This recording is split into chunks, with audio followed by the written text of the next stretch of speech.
రిషికొండ నిర్మాణాలను tourism development corporation ఆధ్వర్యంలో నిర్మించినట్లు శిలాఫలకాలు వేశారు. కానీ భవనాలు మాత్రం ముఖ్యమంత్రి నివాసం అధికారుల కోసం నిర్మించినట్లుగా ఉన్నాయి. అన్ని భవనాల్లో పెద్ద పెద్ద సెమినార్ హాల్స్, నివాస గదులు ఉన్నాయి. డైనింగ్ హాల్స్, కాన్ఫరెన్స్ హాల్స్ ఏర్పాటు చేశారు. అధునాతన హంగులు కూడా ఏర్పాటు చేశారు. మరింత సమాచారం మా ప్రతినిధి రాజు అందిస్తారు. ఏదైనా ప్రభుత్వ భవనాలు కానీ ప్రభుత్వ కార్యక్రమాలు కానీ ఏది ప్రారంభోత్సవాలు జరిగినా శంకుస్థాపనలు జరిగినా కూడా ఖచ్చితంగా మీడియా అనే వాళ్ళని అలౌ చేస్తారు, చూపిస్తారు. కానీ మీడియాకి కనీసం సమాచారం కూడా ఇవ్వకుండా అత్యంత గోప్యంగా రహస్యంగా రిషికొండ మీద ఉన్నటువంటి భవనాలను టూరిజం మంత్రి రోజా, ఇతర అంటే వైవి సుబ్బారెడ్డి వీళ్ళ ఆధ్వర్యంలో వీటినైతే ప్రారంభోత్సవాలు జరిగాయి. ఇదంతా అత్యంత రహస్యం. కేవలం డిపిఆర్ఓ దగ్గర నుంచి ఫోటోలు మాత్రమే వచ్చాయి. కానీ దీనికి మొదటి నుంచి కూడా సీఎం ఇప్పుడు ముఖ్యంగా చూస్తే చంద్రబాబు సీఎం అయిన తర్వాత దీన్ని ఓపెన్ చేశారు. కానీ అంటే గతంలో జగన్మోహన్ రెడ్డి ముఖ్యమంత్రిగా ఉన్నటువంటి సమయంలో ఇక్కడే అంటే రెండోసారి కనుక నేను సీఎంగా గెలిస్తే విశాఖని రాజధానిగా చేసుకుంటాను, ఇక్కడి నుంచి పరిపాలన మొదలు పెడతాను అని చెప్పినటువంటి పరిస్థితి ఉంది. సీఎంగా జగన్మోహన్ రెడ్డి రెండోసారి అధికారంలోకి వచ్చుంటే రిషికొండ మీద ఉన్నటువంటి భవనాలని మీద నుంచి ఆ పరిపాలన తను కొనసాగిస్తే ఈ భవనాలన్నీ కూడా సీఎంఓ కార్యాలయము, అదేవిధంగా సీఎం నివాస స్థలంగా ఉండేది. కానీ ఇది అంటే ఆ ప్రజల్ని తప్పుదో పట్టించడానికి, మసిబుసి మారేడుకాయ చేయడానికి, అవినీతి కూడా చేయడానికి అవకాశం ఉన్నటువంటి దాన్ని చాలా స్పష్టంగా ఇక్కడ ఉన్నటువంటి శిలాఫలకాన్ని కానీ మనం చూస్తే ఆంధ్రప్రదేశ్ టూరిజం డెవలప్మెంట్ కార్పొరేషన్ ఏపీడీటీసీ. అసలు నిజంగా ఇది ఏంటంటే ప్రచారం ఒకలాగాను ఇక్కడ వీటిని ఈ నిర్మాణాలు కనుక చూస్తే ఇది టూరిజానికి ఖచ్చితంగా అయితే ఎందుకు పనికిరాదు. Inaugurated by Shrimati R K Roja, honourable tourism minister. తర్వాత చూడొచ్చు స్థానికంగా ఉన్నటువంటి భీమిలి ఎమ్మెల్యే ముత్తంశెట్టి శ్రీనివాసు, అదేవిధంగా డిప్యూటీ సీఎం బూడి ముత్యాల నాయుడు, తర్వాత విడుదల రజని, మనము గతంలో ఉన్నటువంటి health minister, Gudivada Amarnath industries minister, IT minister, అదేవిధంగా గొలగానే హరివెంకట కుమారి, ముఖ్యంగా చూస్తే విశాఖపట్నం సంబంధించినటువంటి మేయరు, జల్లిపల్లి సుభద్ర ఈ లోకల్గా ఉన్నటువంటి విశాఖపట్నం జిల్లా చైర్పర్సన్. ముఖ్యంగా చూస్తే ఇక్కడ కూడా చూడొచ్చు chairman and board of directors వీళ్ళకి సంబంధించి అంటే ముఖ్యంగా ఏపీడీటీసీ చైర్పర్సన్ డాక్టర్ వీరప్రసాద్ రెడ్డి, వీళ్ళకి వరప్రసాద్ రెడ్డి, వీళ్ళకి సంబంధించినటువంటి పేర్లతోనూ మొత్తం అంతా కూడా ఇక్కడ డేటా ఇచ్చినటువంటి పరిస్థితి అయితే ఉంది. అంటే దీన్ని టూరిజం శాఖకు సంబంధించినటువంటి భవంతులుగా నిర్మాణం చేపట్టారు. కానీ వీటిని బయట నుంచి చూసినా లోపలికి వెళ్ళి చూసినా కూడా మనకి లోపల ఉన్నటువంటి ఇవి కనిపించేంత పొజిషన్ అయితే లేదు. రిఫ్లెక్టెడ్ గ్లాసెస్ కాబట్టి అద్దం కాబట్టి ఇదేం లోపల ఉన్నట్టు కనిపించట్లేదు. కానీ దాదాపుగా 100 నుంచి 150 అడుగులు ఉన్నటువంటి ఈ పొడవు ఉన్నటువంటిది లోపల ఉన్నటువంటి పరిస్థితిని కనుక చూస్తే సీఎంఓ కార్యాలయానికి సంబంధించినటువంటి పెద్ద పెద్ద రూమ్స్తోనూ, పెద్ద పెద్ద వాష్రూమ్స్తోనూ, కాన్ఫరెన్స్ హాల్తోనూ ఉంది. మరి ఇది టూరిజానికి ఏ విధంగా ఉపయోగిస్తారు? టూరిజానికి సంబంధించి టూరిజం అంటే అనేక ప్రాంతాల నుంచి ఇతర ప్రాంతాల నుంచి టూరిస్టులు రావడం, ఒకరోజు నివాసం ఇక్కడ రూమ్స్ తీసుకోవడం, ఉండడం, తర్వాత ఈ చుట్టుపక్కల ప్రాంతాలను చూడడం, నైట్ స్టే చేసి తిరిగి వెళ్ళిపోతారు. అలాంటి పొజిషన్ నుంచి ఈవేళ పూర్తి స్థాయిలో దీన్ని అంటే టూరిజం పేరు చెప్పి ఏ విధంగా మార్చేశారో దీన్ని బట్టి అర్థం చేసుకోవచ్చు. మనం చూస్తున్నాం కదా, ఇది ఈ హాల్ని చూస్తున్నాం. అంటే వచ్చేటటువంటి ఎవరైనా సరే వాళ్ళకి సంబంధించినటువంటి వస్తువులు, సెక్యూరిటీకి సంబంధించినటువంటి వస్తువులుగా కానీ ఇతర వస్తువులుగా కానీ ఇక్కడైతే పెట్టుకునే అవకాశం అయితే ఉంది. మరి ముఖ్యంగా చూస్తే ఈ లోపల కేవలం ఇవన్నీ సెమినార్ హాల్సే. వీటికి సంబంధించి ఇప్పటివరకు ఏ విధమైనటువంటి ఇంకా ఇన్ఫ్రాస్ట్రక్చర్ పూర్తి స్థాయిలో ఇక్కడైతే పెట్టినటువంటి పరిస్థితి అయితే లేదు. ఇవన్నీ సెమినార్ హాల్స్. వచ్చినటువంటి వాళ్ళు ఇక్కడ లాన్లో కూర్చుని వాళ్ళ ఐఏఎస్ఎల్ కానీ ఐపీఎస్ఎల్ కానీ వాళ్ళకి సంబంధించినటువంటి రూమ్స్లో వాళ్ళైతే ఉండే అవకాశం అయితే ఉంటుంది. ఇంత భారీగా నిర్మాణం చేపట్టినటువంటి ఈ బిల్డింగ్స్కి సంబంధించి ఇది కేవలం వీళ్ళు చెప్తున్నది ఏంటంటే ఇవన్నీ కూడా టూరిజం సంబంధించినటువంటి బిల్డింగ్స్ అని చెప్తున్నారు. అంటే దీంట్లో ఖచ్చితంగా ఒక మోసం అయితే కనిపిస్తుంది. మరి టూరిజానికి సంబంధించి ఇంత భారీ భవంతులు నిర్మించారు, సీఎం ఉండడానికి, సీఎం కార్యాలయం ఉండడానికి, సీఎం నివాసం ఉండడానికి అని చెప్పినటువంటి ఈ భవంతులకు సంబంధించి మరి ఇప్పుడున్నటువంటి చంద్రబాబు ప్రభుత్వం ఎలాంటి నిర్ణయం తీసుకుంటుంది అనేది మాత్రం వేచి చూడాల్సినటువంటి పరిస్థితి అయితే ఉంది. కానీ దీన్ని టూరిజానికి యూజ్ చేస్తే ఎంత అంటే ప్రతిరోజు ఒక రూమ్లో ఒక్కరు స్టే చేస్తేనే దాదాపు 50,000 రూపాయలకి రెంట్ చెల్లాల్సి, అంతటి వాళ్ళని ఏ దేశం నుంచి ఇక్కడికి తీసుకొచ్చి ఈ టూరిజానికి పర్పస్కి మరి వాడాలనుకున్నారో అర్థం కానటువంటి పరిస్థితి. కానీ ఇనాగ్రేషన్ చేసినటువంటి వాళ్ళ పేర్లు చూస్తే మాత్రం ఇది టూరిజం డిపార్ట్మెంట్కి సంబంధించినటువంటి బిల్డింగ్స్ అని పైకి ఒక కలరింగ్ ఇచ్చారు. కానీ నిర్మాణాలు మాత్రం అత్యాధునికమైనటువంటి వాటితో నిర్మాణం చేపచ్చి పైకి మసిబూసి మారేడుకాయ చేసే ప్రయత్నం చేస్తారు. మరి మరి ఇప్పుడున్నటువంటి చంద్రబాబు ప్రభుత్వం ఎట్లాంటి నిర్ణయం తీసుకుంటుంది, ఈ భవంతులను వేటికి యూజ్ చేస్తారు, ఎలా యూజ్ చేసి ఈ 500 కోట్ల రూపాయలని రికవర్ చేస్తారని మాత్రం వేచి చూడాల్సినటువంటి పరిస్థితి అయితే ఉంది. కెమెరామెన్ మురళితో రాజు, బిగ్ టీవీ, రిషికొండ, విశాఖపట్నం. 5 ఏళ్లు వైసీపీ అధికారంలో ఉన్నటువంటి సమయంలో రిషికొండని పూర్తి స్థాయిలో ధ్వంసం చేసి రిషికొండ మీద దాదాపుగా 61 ఎకరాలకు సంబంధించి ఫ్లాట్గా చేసి దాంట్లో 9.8 ఎకరాల్లో 7 భవంతుల నిర్మాణం అనేది జరిగింది. 500 కోట్ల రూపాయలు ఖర్చు పెట్టినటువంటి పరిస్థితి ఉంది. నేను సీఎం, ఒకవేళ జగన్మోహన్ రెడ్డి సీఎంగా ఉన్న టైంలోనే ఇటు ప్రారంభోత్సవాలు జరిగి ఇక్కడికి వచ్చి ఉంటే సీఎం నివాసం ఉండే ప్లేస్ దగ్గర నుంచి మొత్తం ఆ 7 భవంతుల్ని చూపించే ప్రయత్నం చేస్తా. దానికంటే ముందు నేను చూపించేటటువంటిది కనిపిస్తుంది కదా, మొత్తం ఈ గేట్కి ఈ కనిపిస్తున్నటువంటి ఈ బిల్డింగ్ని కనుక మనం ఒకసారి నా వెనకున్నది దీన్ని కనుక గమనించి చూస్తే ఇదే సీఎం నివాసం ఉండే ప్రధానమైనటువంటి బిల్డింగ్. అంటే జగన్మోహన్ రెడ్డి సీఎంగా ఉండి రెండోసారి అధికారంలోకి వస్తే విశాఖ నుంచి పరిపాలన ప్రారంభిస్తే ఇక్కడ సీఎంఓ కార్యాలయం ఏర్పాటు చేస్తే సీఎం నివాసం ఏర్పాటు చేసి ఉంటే ఆ నివాసం ఉండాల్సినటువంటి ప్లేస్కి సంబంధించి ప్రధానమైనటువంటి బిల్డింగ్ ఇది ఫస్ట్ బిల్డింగ్. అంటే సీఎం నివాసం ఉండడానికి సంబంధించి ఫస్ట్ బిల్డింగ్. ఇక లోపల చూస్తే అద్భుతమనే చెప్పాలి, కానీ బయట నుంచి చూపించే ప్రయత్నం అయితే చేస్తున్నా. దానికి తోడు కనిపిస్తుంది కదా, ఇదంతా నేను నడిచే ప్రయత్నం అయితే చేస్తాను. ఇదంతా కూడా వాకింగ్ ట్రాక్. ఇక్కడ వాకింగ్ చేస్తేనే ఈ రౌండ్ మొత్తం అంతా కూడా 1 కిలోమీటర్ వస్తుంది. ఈ చిన్న ప్లేస్లోనే మొత్తం అంతా కూడా గార్డెనింగ్ చేశారు. అటువైపు నుంచి సీ వ్యూ ఉంది, మనకి సముద్రానికి సంబంధించి రిషికొండ పైనుంచి చూస్తుంటే మొత్తం అంతా ఇది నైట్ కనుక కనిపిస్తే ఈ ప్రతి పోలు కూడా ఇది సోలార్ సిస్టమ్కి సంబంధించినటువంటి ఎలక్ట్రికల్ పోలు, మొత్తం లైటింగ్స్ ఉండేవి. నైట్ కనుక ఈ వ్యూ పాయింట్కి రానిచ్చి ఇక్కడి నుంచి కనుక మనం చూపిస్తే ఇవన్నీ కూడా లైట్స్తో దగదగా మెరిసిపోతూ ఉంటాయి, బంగారపు వర్ణంతో మెరిసిపోతున్నాయి. ఇలా ప్రతిదీ కూడా లైటింగ్. గార్డెనింగ్ చూసాం కదా, గార్డెనింగ్ చూసిన తర్వాత మనం రెండో బిల్డింగ్కి వెళ్దాం. అంటే ఇక్కడ ఈ బిల్డింగ్ కన్స్ట్రక్షన్స్ కూడా చాలా డిఫరెంట్గా ఈ నిర్మాణం అయితే చేసినటువంటి పరిస్థితి చూస్తున్నాం.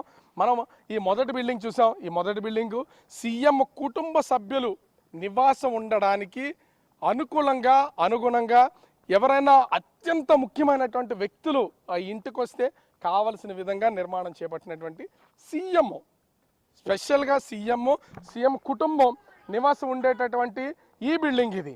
అంటే సీఎం నివాసం ఉండే ఈ బిల్డింగ్కి సంబంధించి ఇది ఇలా పెడితే, ఇది కాకుండా మనకి 2 బిల్డింగ్స్కి సంబంధించి అంటే సీఎం నివాసం ఉండే బిల్డింగ్ నుంచి మరొక చిన్న రాజప్రసాదంలోనే ఇంకోటి కనిపిస్తుంది కదా, ఈ రెండిటికి సంబంధించి కానీ మనం ఒకసారి చూస్తే మధ్యలో కనెక్టివిటీ చూస్తున్నాం కదా, అక్కడ బ్రౌన్ కలర్ పెంకులతో వేసినటువంటి పిల్లర్స్, దానికి రూట్ని రెండింటిని కనెక్ట్ చేసేది. అంటే రెండింటి నుంచి పైనుంచి వెళ్ళకపోయినా ఒక బిల్డింగ్లో నుంచి మరొక బిల్డింగ్లోకి వెళ్ళడానికి ఒక వేని, అంటే రాజుల కాలం నాటి బిల్డింగ్స్ నిర్మాణం చేపడితే ఎంత అద్భుతాన్ని సృష్టిస్తుందో అదే విధంగా ఉండేది. ఇకపోతే ఈ రెండవ సీఎం ఉండే బిల్డింగ్తో పాటుగా మరో బిల్డింగ్, అంటే ఒకవేళ సీఎంకి సంబంధించి అంటే ప్రస్తుత మాజీ సీఎం జగన్మోహన్ రెడ్డి కుటుంబ సభ్యులు ఎవరైనా వచ్చి ఉండాల్సి ఉంటే దానికి కావాల్సినటువంటి పూర్తి స్ట్రక్చర్తో నిర్మాణం చేపట్టినటువంటిది ఇది. కనిపిస్తుంది కదా, ఇది ఎంత అద్భుతంగా ఉందో చూడడానికి అసలు మైమర్చిపోతున్నటువంటి. లోపల ఒక్కొక్క వస్తువుని కనుక మనం చూస్తూ ఉంటే అసలు అంతు చిక్కినటువంటి ఒక అద్భుతాలను చూడొచ్చు. దీని నుంచి మరొక కనెక్టివిటీ, అంటే ఇందాక నేను చూపించాం 3 బిల్డింగ్స్కి సంబంధించి వరుసగా ఒకదాని నుంచి ఒకటి కనెక్టివిటీని సెట్ చేసి కుటుంబ సభ్యులు కానీ కావలసినటువంటి వ్యక్తులు కానీ ఎవరు వచ్చినా వాళ్ళు ఉండడానికి అనుకూలంగా ఉండేలాగా సీఎంకి సంబంధించి హై సెక్యూర్డ్ జోన్గా దీన్నైతే ఏర్పాటు చేసి నిర్మాణం చేపట్టినటువంటి పరిస్థితి అయితే ఉంది. కానీ నిర్మాణం చేసింది ఒకళ్ళు, అనుభవించేది ఒకళ్ళు అన్నట్టు కాలం విధి నిర్ణయిస్తుంటుంది. ఒక్కసారి కూడా ఇన్ని కోట్ల రూపాయలతో నిర్మాణాలు చేపట్టిన ఈ భవనాల్లోనికి ఒక్కసారి కూడా సీఎంగా ఉన్నప్పుడు జగన్మోహన్ రెడ్డి అడుగుపెట్టినటువంటి పరిస్థితి లేదు. మనం చూస్తున్నాం లాంగ్లో, అంటే లైటింగ్ అడ్జస్ట్మెంట్లో మనకు కనిపించదు, కానీ సీ వ్యూ, సముద్రం, ఈ కొండ మీద నుంచి చూస్తుంటే గార్డెనింగ్, అదేవిధంగా ఈ భవంతులు, ఈ 3 భవంతుల్ని ఇక్కడ వరకు చూస్తాం. ఇదంతా ఒక సెటప్ ఆఫ్ స్ట్రక్చర్ మనం చూస్తున్నాం కదా. దీనికి సంబంధించి ఒక స్ట్రక్చరు ఇది చూస్తే అంటే మరి ముఖ్యంగా ఇంకా ఎదురున్నటువంటి ఈ బిల్డింగ్స్ని కూడా నేను చూపించే ప్రయత్నం అయితే చేస్తాను. అంటే ఇక్కడ వరకు ఇవన్నీ సీఎం నివాసానికి. ఇక్కడ ఒక భారీ గేట్ కనిపిస్తుంది మనకి. ఈ భారీ గేట్ని చూస్తే అర్థమైపోద్ది ఇక్కడ వరకు మాత్రమే ఎవరైనా సరే ఎలా ఉంది. అది ఎవరు అంటే గవర్నమెంట్, అంటే సీఎంఓకి సంబంధించినటువంటి అధికార యంత్రాంగం అయినా సరే కేవలం ఈ భారీ గేట్స్ ఉన్నాయి కదా, ఇంత పెద్ద పెద్ద గేట్లు అసలు నేను ఎంత బలంగా లాగుతున్నా కూడా ఈ గేట్ వచ్చే పొజిషన్ అయితే లేదు. దీన్ని తొయ్యాలన్నా కూడా చాలా పెద్ద గేట్ ఇది. ఇంత గేట్లని ఇక్కడ వరకు మాత్రమే పరిమితం. అంటే ఈ 3 బిల్డింగ్స్ పూర్తి స్థాయిలో సీఎంగా జగన్మోహన్ రెడ్డి రెండోసారి గెలిచి ఉంటే, తన విశాఖ రాజధానిగా చేస్తుంటే నివాసం ఉండడానికి ఉన్నటువంటి బిల్డింగ్స్. లేకపోతే ఇక్కడ నుంచి ఇంకో స్ట్రక్చర్ చూపించే ప్రయత్నం అయితే చేస్తాను నేను. అది కూడా ఇవన్నీ సీఎంఓ కార్యాలయానికి సంబంధించినటువంటి బిల్డింగ్స్. ఐఏఎస్లు, ప్రధానమైనటువంటి ఐఏఎస్ ఆఫీసర్లు, ముఖ్య కార్యదర్శులు ఎవరున్నా కూడా వాళ్ళకి సంబంధించినటువంటి బిల్డింగ్స్ నిర్మాణం చూస్తున్నా. అసలు ఇన్ని కోట్ల రూపాయల ప్రజాధనం నిజంగా చెప్పాలంటే దుర్వినియోగమనే చెప్పాలి. ఎందుకంటే ఇప్పుడు ఈ ప్రభుత్వంలో ఉన్నటువంటి అధికార యంత్రాంగం కానీ, సీఎం కానీ ఇక్కడి నుంచి రాజధానిగా చేసుకుని సీఎంగా నిర్మాణాల్లో నుంచి నిర్వహణ చేస్తుంటే ఖచ్చితంగా ప్రజలకు ఉపయోగపడేవి అనుకోవచ్చు. కానీ ఇవి పూర్తి స్థాయిలో ప్రజలకు ఉపయోగపడవు. ఒకవేళ వీటిని రెంట్కి తీసుకుని వీళ్ళు అంటే హోటల్స్ కానీ, రిసార్ట్స్గా కానీ, లేదా టూరిజానికి వినియోగిస్తూ ఉంటున్నారు. అలా వినియోగించడానికి ఒకవేళ ఈ బిల్డింగ్స్ని కనుక చేస్తే ఒక్కొక్క రూమ్ కాస్ట్ 50,000 రూపాయలకి పైనే, అంటే 20,000 నుంచి 50,000 రూపాయలకి పైన ఒక్కొక్క రూమ్ కాస్ట్ ఉంటుంది. అంత కాస్ట్ చెల్లించి ఎంతమంది ఇక్కడ స్టే చేసే అవకాశం ఉంది అనేది మాత్రం ఎవరికి అర్థం కానటువంటి పరిస్థితి. చూసాం కదా ఇక్కడ ఉన్నటువంటి, అంటే ముందు మనం 3 బిల్డింగ్స్ని చూసాం. ఇక్కడ నుంచి మరొక 4 బిల్డింగ్స్ నిర్మాణం అయితే చేపట్టారు. ఈ 4 బిల్డింగ్స్లో అత్యంత ప్రధానమైనటువంటి బిల్డింగ్ సీఎంఓ కార్యాలయానికి సంబంధించింది. ఈ సీఎంఓ కార్యాలయంలో హెచ్ఓడీలకు సంబంధించి డిఫరెంట్ రూమ్స్ అయితే లోపల డిజైన్ చేయబడ్డాయి. అదేవిధంగా సెమినార్ హాల్స్ ఉన్నాయి. బ్యాంకెట్ హాల్ రూపంలో అక్కడ ఒక బోర్డ్స్ పెట్టారు. బ్యాంకెట్ హాల్స్ అన్నింటినీ కూడా ముఖ్యంగా చూస్తే 32 మంది, 52 మంది సరిపడాలి. ఒకవేళ సీఎం రివ్యూ కనుక నిర్వహించే పరిస్థితి ఉంటే ఆ రివ్యూలో పాల్గొనడానికి మంత్రి మండలి, అదేవిధంగా క్యాబినెట్, పూర్తి స్థాయి క్యాబినెట్తో పాటుగా ఈ ఐఏఎస్లు, ముఖ్య కార్యదర్శులు, ఐఏఎస్లు వీళ్ళందరూ ఉండేలాగా ఏర్పాటు చేయడానికి చేసినటువంటిది. దాదాపుగా 100 అడుగుల పొడవు ఉన్నటువంటి ఈ భారీ బిల్డింగ్ కన్స్ట్రక్షన్ ఏదైతే ఉందో ఇది సీఎంఓ కార్యాలయానికి సంబంధించి చూడడానికి ఒక రాజప్రసాదంలా కనిపిస్తుంది. ఇప్పుడు రాజుల కాలంలో నిర్మాణాలు చేపట్టినటువంటి ఇంత భారీ బిల్డింగ్స్ లోపలికి చూస్తుంటే ఒక అద్భుతాలనే సృష్టిస్తుంది. సెమినార్ హాల్స్ ఉన్నాయి, సీఎంకి సంబంధించి ప్రత్యేకమైనటువంటి మీటింగ్ నిర్వహించడానికి ఉన్నాయి. అదేవిధంగా ఎమ్మెల్యేలు వచ్చినా ఆ ఎమ్మెల్యేలు అందరూ తో సీఎం, అదేవిధంగా పార్టీకి సంబంధించినటువంటి ముఖ్యమైనటువంటి నాయకులు చర్చించడానికి అనుకూలంగా ఉండేలాగా లోపల ఒక మినీ ఆడిటోరియం టైప్లో ఏర్పాటు చేసినటువంటి పరిస్థితి కనిపిస్తుంది. అంటే ఈ స్థాయిలో ఇక్కడ ఈ బిల్డింగ్కి సంబంధించి నిర్మాణాలు చేపట్టారంటేనే అర్థం చేసుకోవచ్చు. మనం ఇక్కడ నుంచి ఇదే ప్రధానమైనటువంటి బిల్డింగు, ముఖ్యంగా ఈ భవంతిలోనే సీఎంఓ నిర్వహణ జరుగుండేదేమో. ఒకవేళ అంటే సీఎం జగన్మోహన్ రెడ్డి రెండోసారి అధికారంలోకి వచ్చిండి తను సీఎంగా కనుక ప్రమాణ స్వీకారం చేసి విశాఖ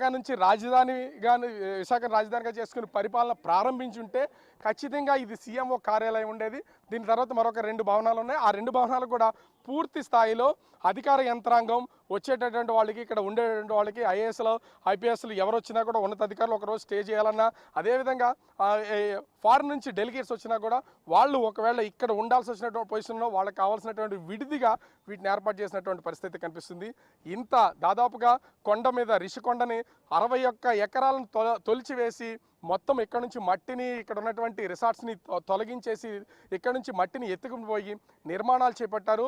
దాదాపుగా 500 కోట్ల రూపాయల ఖర్చుతో మొత్తం నిర్మాణం అయితే చేపట్టామని చెప్తున్నటువంటి పరిస్థితి ఉంది. ఇప్పటికీ లోపల ఉన్నటువంటి రాజకోట రహస్యాన్ని ఎవరు ఛేదించినటువంటి పరిస్థితి లేదు, ఎవరు చూసినటువంటి పరిస్థితి లేదు, లోపలికి ఎవరిని ఇంతవరకు వెళ్ళనిచ్చినటువంటి పరిస్థితి అయితే లేదు. కానీ లోపల ఒక కమోడ్ వాల్యూనే 25 లక్షలు. ఒక స్నానం చేయడానికి షవర్ చేసేటువంటి స్నానాల తొట్టికి సంబంధించి 35 లక్షలు వెచ్చించారంటే లోపల ఎన్ని లక్షల రూపాయలతో వస్తువులు ఉన్నాయి, ఎన్ని కోట్ల రూపాయలతో నిర్మాణం చేపట్టారు. ఇంచుమించుగా ప్రతి వస్తువు ఎక్కడెక్కడి నుంచి తెచ్చారు, సోఫాలు ఏంటి, టీవీలు ఏంటి, లోపల ఉన్నటువంటి వస్తువులు వాల్యూ ఎంత అనేది చూపించే ప్రయత్నం చేస్తాం. ఓవరాల్గా చూస్తే మాత్రం ఈ రిషికొండ మీద గత ప్రభుత్వ హయాంలో నిర్మాణం చేపట్టినటువంటి జగన్మోహన్ రెడ్డి ఆధ్వర్యంలో నిర్మాణం చేపట్టినట్టు ఈ భవంతులు మొత్తం అంతా కూడా నిర్మాణం అయితే పూర్తయ్యాయి, కానీ వాళ్ళు దాన్ని అనుభవించడానికి కానీ ప్రారంభించడానికి కానీ అవకాశం లేకుండా పోయింది. కొత్త ప్రభుత్వం వచ్చింది. కొత్త ప్రభుత్వం మరి వీటిని ఏ విధంగా తీసుకుంటుంది, ఏ విధమైనటువంటి వాటికి యూజ్ చేస్తారనేది మాత్రం వేచి చూడాల్సినటువంటి పరిస్థితి అయితే ఉంది. మొత్తంగా చూస్తే ఈ రాజప్రసాదం లోపలే ఉందనేది చిక్కుముడైతే వీడినటువంటి పరిస్థితి అయితే ఉంది. కనీసం బయట నుంచి 1 కిలోమీటర్న్నర వరకు ఎవరు ఇంతవరకు ఈ 3 సంవత్సరాల్లో పైకి రానటువంటి వాళ్ళు ఈరోజు అందరూ కూడా పైకి వచ్చి ప్రతి దాన్ని భవంతులతో పాటుగా లోపల ఉన్నటువంటి చిన్న గుండె సూదు లాంటి వస్తువులతో పాటు అన్ని వస్తువులను చూసి ఇక్కడ ఎంతవరకు అవినీతి జరిగి ఉండొచ్చు, వీటిని ఎంత ఖర్చు చేసి ఉండొచ్చు, అసలు ఇంత ఖర్చు చేయడానికి కారణం ఏంటి, వీటన్నింటినీ చూసినటువంటి పరిస్థితి ఉంది. మొత్తానికి చూడాలి మరి ఈ బిల్డింగ్స్ 7 బిల్డింగ్స్ని ప్రస్తుతం ఉన్నటువంటి చంద్రబాబు ప్రభుత్వం ఎలాంటి నిర్ణయం తీసుకుంటుంది, వేటికి యూజ్ చేస్తుంది, యూజ్ చేసి వాటిని వాళ్ళు ఈ 500 కోట్ల రూపాయలు తిరిగి రిటర్న్ రావడానికి ఏ విధమైన నిర్ణయం తీసుకుంటుంది అనేది మాత్రం వేచి చూడాల్సినటువంటి పరిస్థితి అయితే ఉంది. కెమెరామెన్ మురళితో రాజు, బిగ్ టీవీ, రిషికొండ, విశాఖపట్నం.